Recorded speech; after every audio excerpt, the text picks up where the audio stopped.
Right, here's the thing. Let's do the other two. Let's talk about Falcons then. Because here's the fun thing, Maniac. It turns out there was even that straight fire clip that we were able to use from this show if you saw. Whereas a joke I said to you, and then Simple joins as the fifth player, they win the major. Which, look, obviously they're not playing the major with Simple, guys. They're not in the major. And then secondly, he's only playing this Blast Showdown online. But, first of all, it was funny because obviously it's a mad out of nowhere shout. And then secondly, it's also made it mad spicy. Like, I'll tell you what, I'll tell you what, mate, if someone asked me PR wise, right, Maniac, oh, fuck, you know that big team we've made where we signed the ends core? Yeah, we fucked it. We didn't make the major. Shit. What's like the one biggest thing we could do, like very temporarily, that would like turn around, like people being hyped about the team? Like, I don't know, shit. I mean, at that point, you probably have to get like the best player of all time. We've got Simple. It's like, all right then, because mate, the second they announced that, everyone was sort of like, "Ooh, okay, all right." Oh, now you know it's like that fucking Django and Shane, isn't it? You had my attention, but now you have my curiosity. Or the other way around, whatever it was. Like that's the first thing, because I have to say,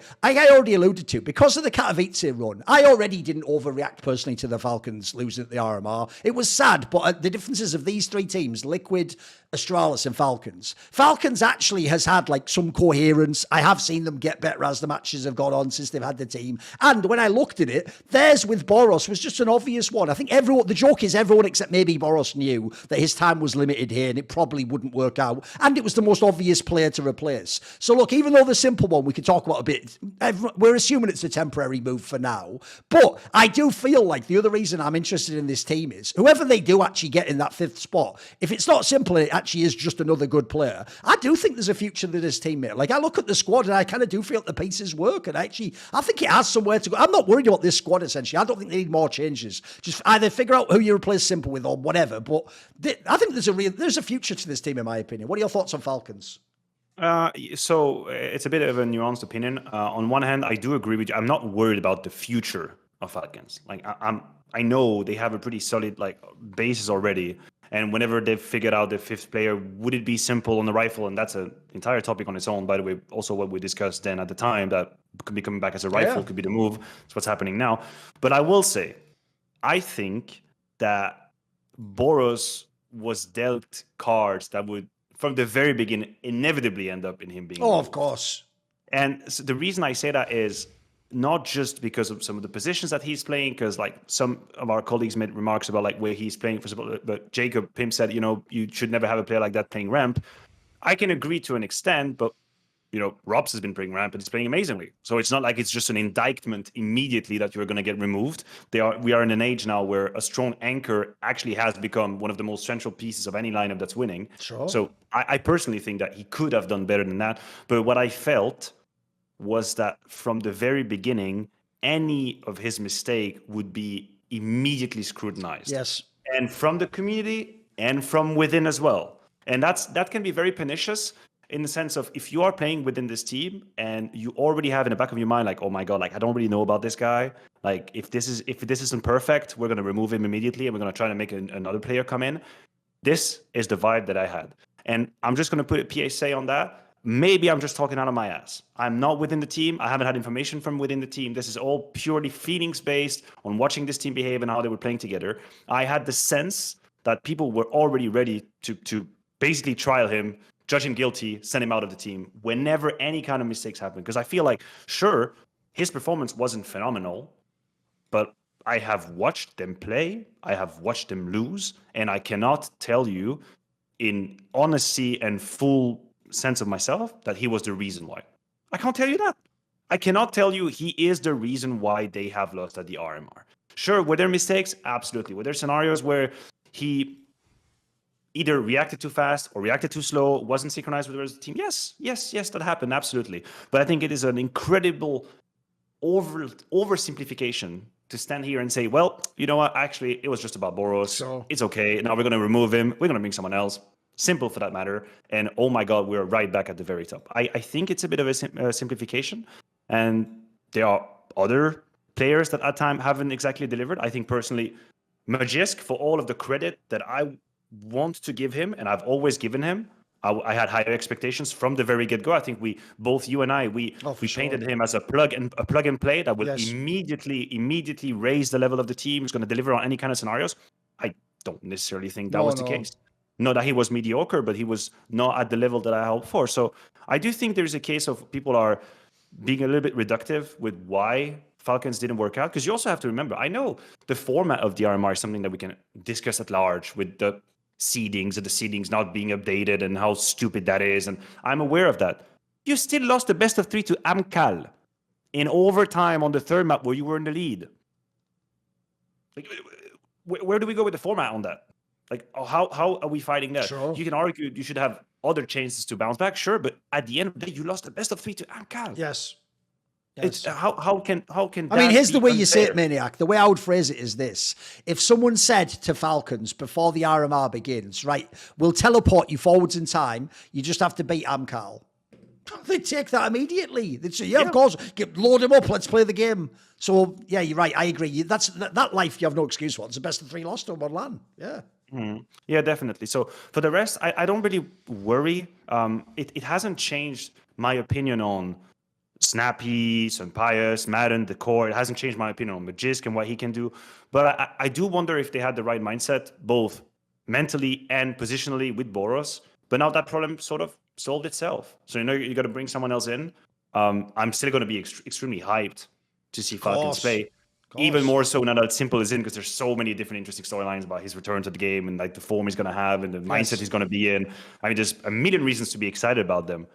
But I do rate their failure at the RMR, because I still think it's a failure. Sure, of course. More harshly than I feel the general vibe is. Like, general vibe is just, you know what? It was just about time to kick Boros. That's fine. We've moved on to a logical conclusion. And here comes. You think they should have qualified anyway, though? I think so.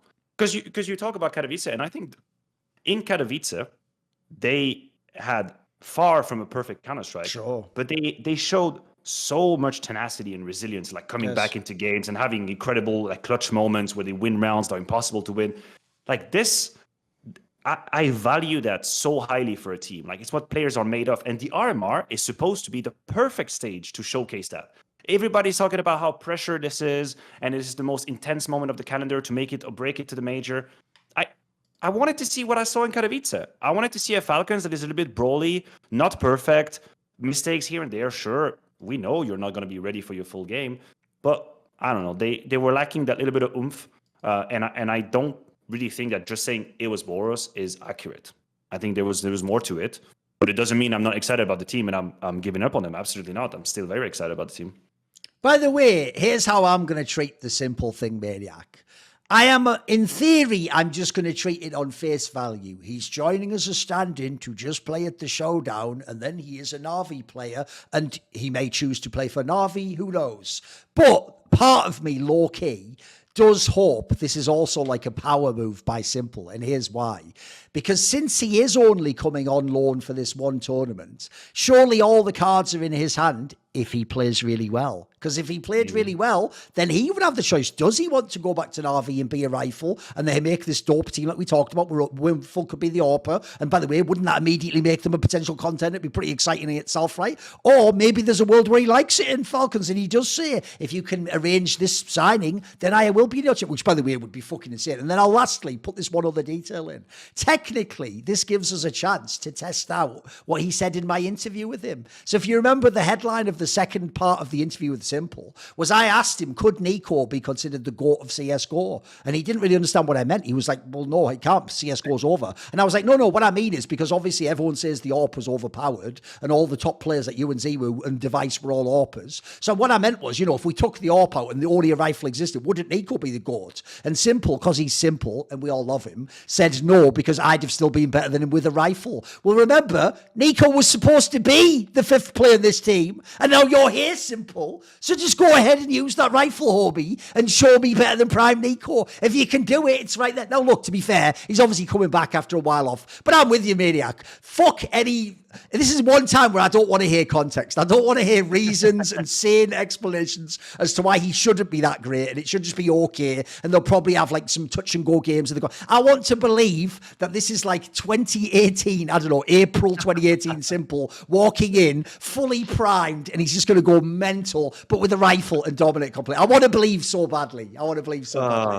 It would actually just change the complexion of this team. It'd be so sexy, wouldn't it? Yeah. If we actually come in as a very, very strong rifle, Like he would. Although you also have to imagine, like he would have so many different options for his career if he actually proved, like on paper and not on paper, just on the server, that he was a very strong, very efficient rifle, and that put like a very potent secondary sniper, of course.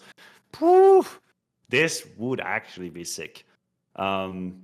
I wouldn't mind if that happened. I think Counter-Strike is more exciting when Simple is there and when Simple plays good CS in any case.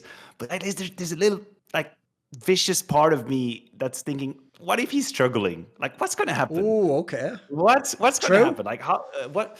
Because you mentioned like how his position can be so strengthened. If he comes in Falcons, he had a short stint. He kills everybody on the server. He bombs out 30 kills plus whatever. What if he is just average, pedestrian? What if he's just a name in a list and he's got... Oh, mate, imagine a world, because this will happen, imagine a world where he doesn't do well on a few maps and those hit TV threads, Simple fans come here, Simple is washed, Donkey's the best now. Very fast. Because what you have to ask yourself, actually, more philosophically is, to be fair, Simple's never had to do that before, mate. Even when he was bad, if you remember, like these last years, the joke like we talked about is him being bad is if he can take off the last third of the year and still be like a top 10 player in the world at the end of the year, guys. Like, his version of being bad, it's like when Donk failed at the RMR. Like, he didn't fail. He had a 1.26 rating at the end of the event, guys. It's just that wasn't a 1.7 rating. So I'm with you, Maniac. We've never actually seen Simple bad. Like, imagine if he actually was bad. That would be pretty wild, right?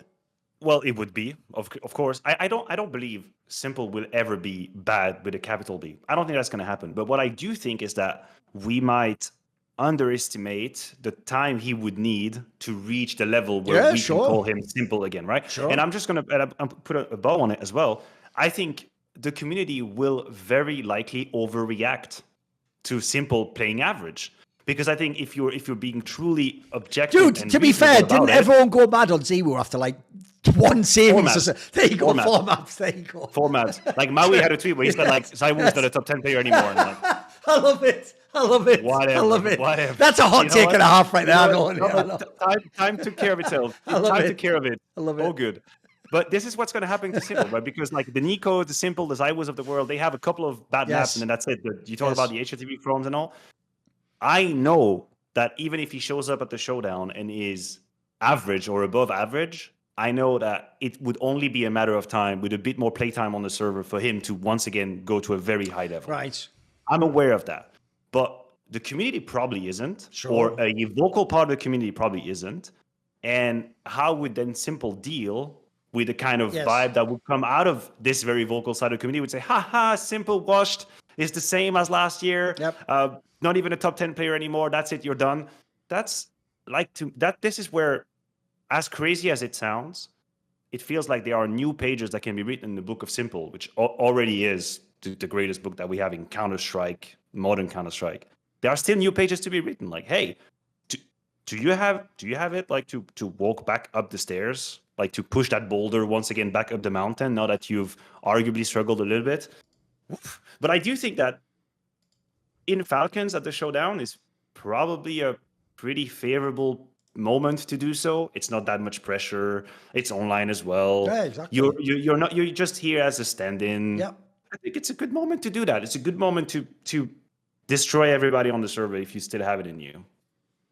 No, I'm with you. I actually think that is a totally plausible angle as well. I also think the other part people aren't realizing is this is where, like, if people don't get it, the reason I say I think Simple can come back and like even be the best player again isn't actually about his talent. It's actually about his work ethic, mate. Like, one of the things I've always been impressed with Simple is the guy was a grinder, and I already think he might be the most talented player ever. So that's the thing that I can be assured about. It's the same reason, by the way, why I actually said, if you can ever go back and watch, every time Device took those breaks from Counter-Strike, I always said, I guarantee he comes back. Like, it's another player where I know their work ethic is immaculate. Like, I just know they'll do everything they can. And then, look, beyond that, you have to hope fate in the game and everything works out too. But the idea is they're doing everything they can on their end. So, like, you can somewhat be assured that if they also have talent, it will continue to manifest. 'Cause I'm with you. I don't think there's really a world where he can be bad. But he could definitely walk in, have a few online games of CS2 now, and look a bit sort of do like the obvious one would be, maybe even skill-wise he looks fine, but then maybe he just doesn't have a feel for the game at the moment. Maybe just a weird, like, fucks up a 1v2 or something that, like, old Simple would win easily, or something silly like that, right? It's easy for these things to go wrong. You mentioned Nico. Would you say Nico is a top 5 player in the world right now? No, he's had his struggles, hasn't he? Yeah. No. He's far from it. And now it's been events on events Yeah, on yeah. events. Months are passing, and someone that was undoubtedly the best rifle that ever played the game Sure. is now just a strong player. He's now just a good player, and who like this in itself is enough of a proof of concept that technically this could happen to Simple. This could have happened to Zaiwu. A change of game, a game that has some new mechanics.